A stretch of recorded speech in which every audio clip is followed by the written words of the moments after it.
একসময় যে উঠোন ছিল ন্যায় অন্যায়ের নির্মম বিচারের সাক্ষী, যেখানে সূর্য ওঠার আগেই জমত মানুষের ভিড়, আজ সেখানে শুধুই নীরবতা।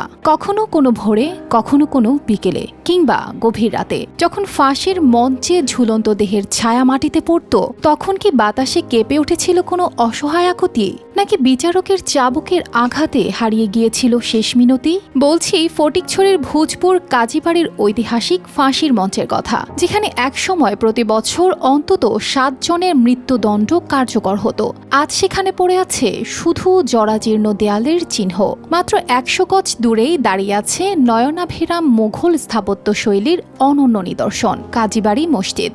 জমিদারি শক্তির প্রতীক হিসেবে এই বাড়িতে ছিল প্রায় 50টি কক্ষের বিশাল প্রাসাদ, যেখানে প্রতি বছর রাজপুণ্যায় হাজার হাজার মানুষ আসতেন খাজনা দিতে। এখন আছে শুধু জরাজীর্ণ কিছু দেওয়াল আর ইতিহাসের চাপা কান্না।